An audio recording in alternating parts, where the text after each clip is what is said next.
En el vídeo anterior nos había quedado pendiente calcular el flujo eléctrico generado por una carga puntual Q a través de una superficie cerrada, en este caso una esfera de radio R. Bueno, vamos a hacer el esquema nuevamente. Entonces recordemos que si nosotros trazamos un elemento de superficie ds, ese elemento va a ser tangente a la superficie en cualquier punto de la superficie. Y por tanto su vector, que es perpendicular al elemento de superficie, estaría entonces en dirección radial,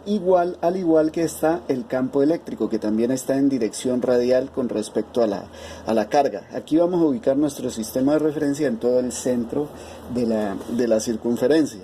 Entonces, dado eso, nosotros habíamos encontrado, por un lado, que la intensidad del campo, como el campo depende del radio, de 1 sobre r cuadrado, entonces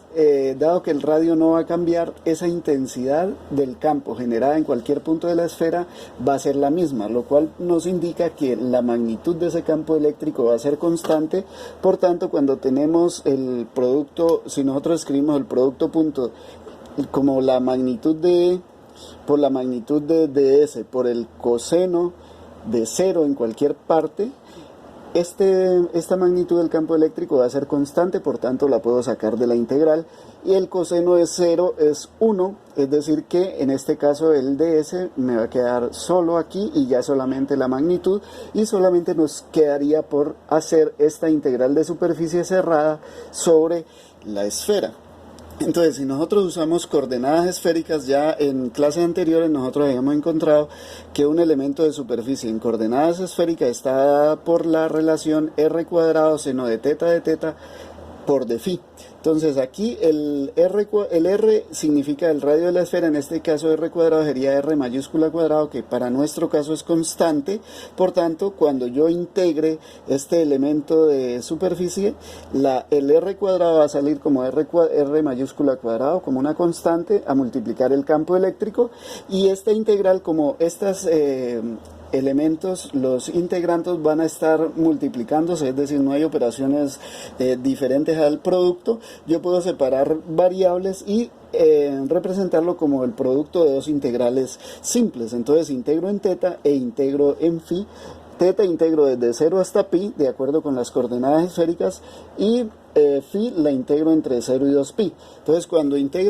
haga esta integral, eso me va a dar un 2, cuando me integre esta me va a dar 2pi, o sea que me daría 4pi multiplicado por r cuadrado multiplicado por e. Ese sería el resultado. Pero adicionalmente nosotros de la definición de campo eléctrico sabemos que el campo eléctrico en cualquier parte de la esfera va a estar en dirección radial, pero adicionalmente la intensidad o magnitud de ese campo va a ser la constante eléctrica multiplicada por la carga que está generando el campo, dividido entre la distancia al cuadrado, que en este caso sería r mayúscula cuadrado. Entonces, cuando yo reemplazo la intensidad del campo eléctrico por estos términos, aquí se me cancela el r cuadrado, y este k yo lo puedo ver como 1 sobre 4pi epsilon 0, es decir que ese 4pi abajo se me cancela con el 4pi de arriba y solo me queda el epsilon 0 abajo y la carga en la parte de arriba, es decir que en este caso el flujo eléctrico total, ¿sí?, generado por esta carga Q a través de esta esfera de radio R va a ser igual a K, a la carga sobre la permitividad eléctrica del vacío, es decir que no va a depender ni de la distancia ni de la forma, tampoco de la superficie, sino que únicamente va a quedar dependiendo de la carga sobre la permitividad eléctrica del vacío. Ese va a ser el flujo eléctrico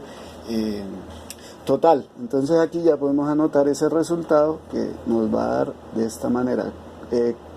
Q sobre epsilon 0. Y a este resultado es el que nosotros normalmente denominamos en electricidad y magnetismo la ley